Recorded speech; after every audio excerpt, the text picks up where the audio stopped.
Hello, ഇന്നൊരു സന്ധ്യാമത്തെ video ആണ്. അപ്പോൾ നമ്മുടെ വിളക്ക് വയ്ക്കലും പരിപാടികളൊക്കെ കഴിഞ്ഞിട്ട് ഞങ്ങളുടെ കാലത്തത്തെ നൂൽപ്പെട്ടുണ്ട്. അപ്പോൾ അതെന്താ ചെയ്യാമെന്ന് വിചാരിച്ചപ്പോൾ ഞങ്ങളൊരു മസാല പോലെ ഉണ്ടാക്കാമെന്ന് വിചാരിച്ചു. അപ്പോൾ അതിലേക്ക് സബോളയും തക്കാളിയും നമ്മുടെ ഇഞ്ചിയും വെളുത്തുള്ളിയൊക്കെ ചെറുതായിട്ട് കുറേശ്ശെ എടുത്തിട്ട് വാട്ടിയിട്ടാണ് നമ്മൾ മസാല ഉണ്ടാക്കുന്ന പോലത്തെ.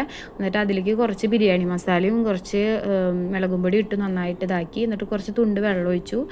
എന്നിട്ട് നമ്മുടെ ഈ നൂൽപ്പെട്ടില്ല അതിനെ അങ്ങനെ കൈകൊണ്ട് ഇങ്ങനെ സെപ്പറേറ്റ് ആക്കിയിട്ട് അതിലേക്ക് ഇട്ട് നന്നായിട്ട് ഇളക്കി കൊടുത്തിട്ട് അപ്പോൾ അതിലേക്ക് ഈ മസാലയൊക്കെ പിടിക്കും.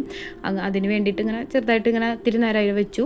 അത് കഴിഞ്ഞിട്ടൊരു കിണ്ണത്തിലേക്ക് മാറ്റിയിട്ട് അപ്പോൾ എല്ലാവർക്കും കൂടി അതിൽ കഴിക്കാമെന്ന് വിചാരിച്ചു ഒരുമിച്ചിട്ട്. പിന്നെ ഞങ്ങൾക്ക് കൊള്ളി വറുത്തതുണ്ടായിരുന്നു കേട്ടോ ചായക്ക്. അപ്പോൾ ശർക്കര കാപ്പിയും വെച്ചിട്ടുണ്ടായിരുന്നു. എന്നിട്ട് ഞങ്ങളെല്ലാവരും കഴിച്ചു വിട്ടു. അത് കുഴപ്പമുണ്ടായിരുന്നില്ല നമ്മുടെ നൂൽപ്പെട്ടിൻ്റെ സംഭവം. അത് കഴിഞ്ഞിട്ടാട്ടോ ഞാൻ മാല കെട്ടായിരുന്നത്. മാല കെട്ടലൊക്കെ കഴിഞ്ഞിട്ട് എനിക്ക് ഏറ്റവും ഇഷ്ടപ്പെട്ട മാലയാട്ടോ ഈ ചെമ്പരത്തിയുടെ ഈ മുട്ടുകൊണ്ടുള്ള മാല.